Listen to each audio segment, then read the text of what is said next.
হবিগঞ্জে আকস্মিক বন্যায় ডুবে গেছে প্রায় 12,000 হেক্টর জমির ফসল। এতে ক্ষতির পরিমাণ দাঁড়িয়েছে 350 কোটি টাকা।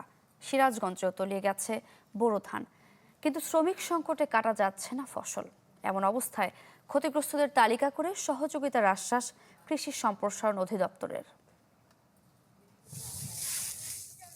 হবিগঞ্জের বানিয়াচং উপজেলার কৃষক মহাদেব দাস এবার ১৯ বিঘা জমিতে ২.৫ লাখ টাকা বর্গা চাষ করেন।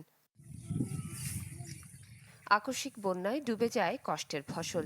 মাত্র ২ বিঘার জমির ফসল ঘরে তুলতে পারলেও পানির নিচে রয়েছে বাকি ফসল। আমার 1 লাখ টাকা খরচ করেছে, 2.5 লক্ষ টাকা গেছে। আমি গরিব মানুষ, আমি 2 কের জমি খাচ্ছি, আর তো পানির মাঝে আমি হাঁটবাম না, অনেক জমি চলে গেছে। মহাদেব দাসের মতো জেলার ২১,০০০ কৃষকের একই দশা। কৃষি সম্প্রসারণ অধিদপ্তরের তথ্য অনুযায়ী জেলার 4টে হাওরের প্রায় 12,000 হেক্টর জমির ফসল পানিতে তলিয়ে গেছে। অনেক জমির ধান পানির নিচে নষ্ট হয়ে গেছে, কিছু ধান রোদের অভাবে পচে যাচ্ছে, যার ক্ষতির পরিমাণ দাঁড়িয়েছে 350 কোটি টাকার মতো।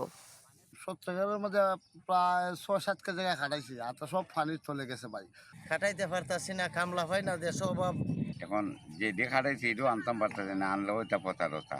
ডিজাইন, এলিগেন্স, বিউটি, সেরা পণ্য সবার জন্য জেভিকো।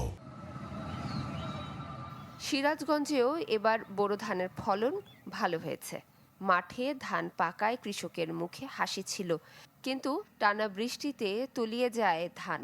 তার উপর শ্রমিক সংকটে সেই ধান কাটতেও খরচ বেড়েছে কয়েক গুণ। চলন বিলে কয়েকদিনের বৃষ্টিতে আমাদের এই নিচু এলাকা ডলে কত জমি তোলা গেছে। কৃষক পাওয়া যায় না, কামলা পাওয়া যায় না, না পাওয়ার কারণে মনে হয় যে আমাদের প্রচুর কষ্ট। কৃষি সম্প্রসারণ অধিদপ্তরের কর্মকর্তারা বলছেন, ক্ষতিগ্রস্ত কৃষকদের তালিকা তৈরি করে তাদের সহযোগিতার ব্যবস্থা নেওয়া হচ্ছে। আমরা তালিকাটা প্রণয়ন করে এটা যাচাই বাছাই করে জেলা প্রশাসন, উপজেলা প্রশাসনের মাধ্যমে যখন উপরে যাবে তারপরে এটা বিষয়ে ব্যবস্থা নেওয়া হবে। অচিরেই তারা এটা পাবে বলে আমরা আশা করি। আমরা কৃষি বিভাগের পক্ষ থেকে প্রচারণা চালিয়ে যাচ্ছি, যাতে 80% ধান পাকলে অতি দ্রুত তারা ধান কেটে ফেলে। বড় কোনো প্রাকৃতিক বিপর্যয় না হলে আমাদের কৃষক যেভাবে ধান কাটতেছেন, আমাদের যে লক্ষ্যমাত্রা সেটা আমরা অর্জন করতে পারবো আশা করি। মাফতুহা মিলি, চ্যানেল 24।